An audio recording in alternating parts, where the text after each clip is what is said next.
श्री गणेशाय नमः। श्री जानकी वल्लभो विजयते अखंड मंगलाकारं व्याप्तं येन चराचरं तत्पदं दर्शितं येन तस्मै श्री गुरुवे नमः। आपदामपहर्तारं दातारं सर्वसम्पदानं लोकाभिरामं श्रीरामं भूयो भूयो नमाम्यहम्। रामाय रामभद्राय रामचंद्राय वेदसे रघुनाथाय नाथाय सीताया पतये नमः। नीलाम्बुजश्यामलकोमलाङ्गं सीतासमारोपितवामभागं पाणो महासायकचारुचापं नमामि रामं रघुवंशनाथनम्। पवनतनयसङ्कटहरणं मङ्गलमूर्तिरूप रामलखन सीता सहित हृदय बसहु सुरभू। सियावर रामचंद्र की जय, पवन सुत हनुमान की जय, उमापति महादेव की जय। सीताराममय सब जग जानी, करऊ प्रणाम जोरि जुग पाणी। मंगल भवन अमंगल हारी, द्रवहु सुदशरथ अजीर बिहारी। मंगल भवन अमंगल हारी, उमा सहित जेहि जपत पुरारी।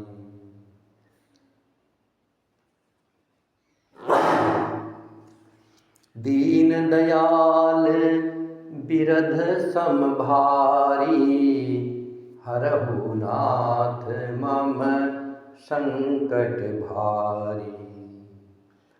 अब प्रभु कृपा करहु यही भांति, सब तज भजन करहु दिन राति।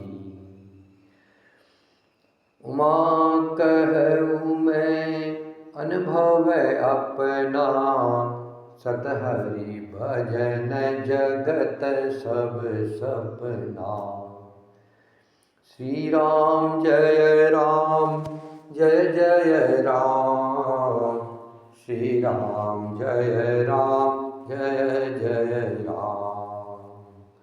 श्री राम जय राम जय जय राम, श्री राम जय राम जय जय राम।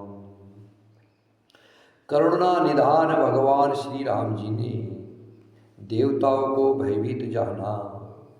करुणा निधान भगवान ने देवताओं को भयभीत जाना, तब उन्होंने धनुष को कान तक तान कर राक्षस के मुख को बाड़ों के समूह से भर दिया। तो भी वह महाबली पृथ्वी पर नहीं गिरा। मुख में बाढ़ भरे वह प्रभु के सामने दौड़ा, मानो काल रूपी सजीव तरकस ही आ रहा हो। तब प्रभु श्री राम जी ने क्रोध करके तीक्ष्ण बाढ़ लिया और उसके सिर को धड़ से अलग कर दिया। वह सिर रावण के आगे जाकर गिरा।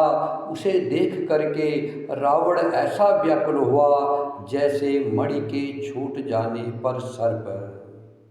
कुंभकर्ण का प्रचंड धड़ दौड़ा जिससे पृथ्वी धसी जाती थी। तब प्रभु ने काट कर उसके 2 टुकड़े कर दिए। बानर भालू और निशाचरों को अपने नीचे दबाते हुए वे दोनों टुकड़े पृथ्वी पर ऐसे पड़े जैसे आकाश से दो पहाड़ गिरे हो। उसका तेज प्रभु श्री रामचंद्र जी के मुख में समा गया। यह देख करके देवता और मुनि सभी ने आश्चर्य माना। देवता नगाड़े बजाते, हर्षित होते और स्तुति करते हुए बहुत से फूल बरसा रहे हैं। विनती करके सब देवता चले गए। उसी समय देवर्षि नारद आए। आकाश के ऊपर से उन्होंने श्री हरि के सुंदर वीर रस युक्त गुण समूह का गान किया, जो प्रभु के मन को बहुत ही भाया। नारद मुनि यह कहकर चले गए कि अब दुष्ट रावण को शीघ्र मारिए। उस समय श्री रामचंद्र जी रणभूमि में आकर के अत्यंत सुशोभित हुए। अतुलनीय बल वाले कौशलपति श्री रघुनाथ जी रणभूमि में सुशोभित है। मुख पर पसीने की बूंदें हैं, कमल के समान नेत्र कुछ लाल हो रहे हैं।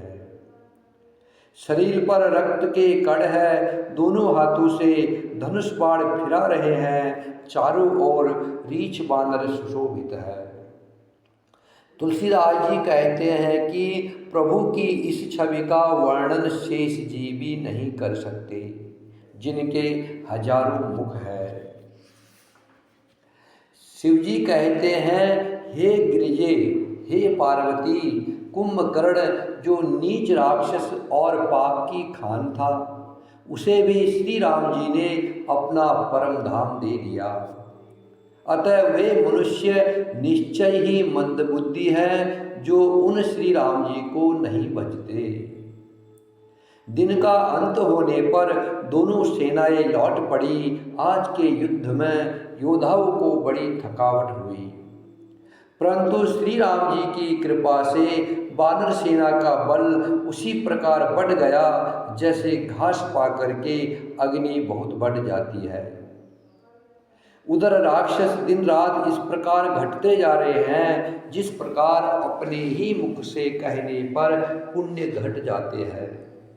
रावण बहुत विलाप कर रहा है, बार बार कुंभकर्ण का सिर कलेजे से लगाता है। स्त्रियां उसके बड़े भारी तेज और बल को बखान करके हाथों से छाती पीट पीट कर रो रही है। उसी समय मेघनाद आया और उसने बहुत सी कथाएं कहकर पिता को समझाया और कहा, कल मेरा पुरुषार्थ देखिएगा।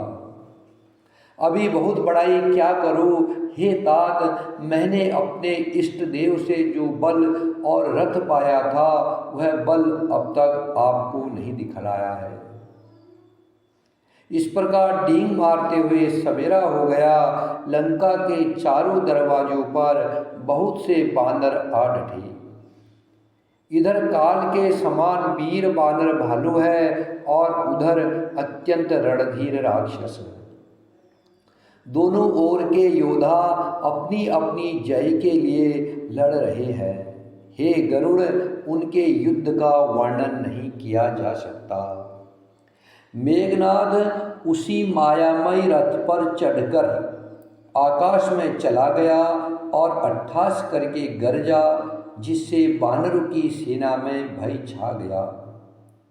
वह शक्ति, शूल, तलवार, कृपाण आदि अस्त्र शस्त्र एवं ब्रज आदि बहुत से आयुध चलाने तथा परसे, परिघ, पत्थर आदि डालने और बहुत से बाणों की वृष्टि करने लगा। आकाश में दसों दिशाओं में बाढ़ छा गए, मानो मघा नक्षत्र के बादलों ने झड़ी लगा दी हो।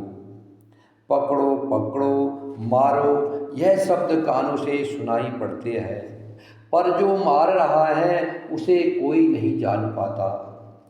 पर्वत और वृक्षों को लेकर बानर आकाश में दौड़कर जाते हैं, पर उसे देख नहीं पाते। इससे दुखी होकर लौट आते हैं। मेघनाद ने माया के बल से अटपटी घाटियों, रास्तों और पर्वत कंदराओं को बाणों के पिंजरे बना दिए। अर्थात बाड़ों से छा दिया। अब कहा जाए यह सोचकर के रास्ता न पाकर बानर व्याकुल हो गए, मानो पर्वत इंद्र की कैद में पड़े हो। मेघनाद ने मारुति, हनुमान, अंगद, नल और नील आदि सभी बलवानों को व्याकुल कर दिया। फिर उसने लक्ष्मण जी, सुग्रीव और विभीषण को बाणों से मारकर उनके शरीर को छलनी कर दिया। फिर वह श्री रघुनाथ जी से लड़ने लगा। वह जो बाण छोड़ता था वे साप होकर के लगते थे, वे बाण साप बन जाते थे। जो स्वतंत्र, अनंत एवं अखंड और निर्विकार है, वे खर के शत्रु श्री राम जी लीला से नागपाश के बस में हो गए, अर्थात नागपाश में बंध गए। श्री रामचंद्र जी सदा स्वतंत्र एक अद्वितीय भगवान हैं। वे नट की तरह अनेकों प्रकार के दिखावटी चरित्र करते हैं। रण की शोभा के लिए प्रभु ने अपने को नागपाश में बंधा लिया, किंतु उससे देवताओं को बड़ा भय हुआ। शिवजी कहते हैं, हे पार्वती, जिनका नाम जप करके मुनि जन्म मृत्यु की फांसी को काट डालते हैं, वे सर्वव्यापक और विश्व निवास संपूर्ण विश्व के आधार प्रभु का ही बंधन में आ सकते हैं। श्री राम जय राम जय जय राम, श्री राम जय जय राम, श्री राम जय जय राम, श्री राम जय जय राम, श्री राम जय जय राम, श्री राम जय जय राम, श्री राम जय जय राम, श्री राम जय जय राम, श्री राम जय जय राम।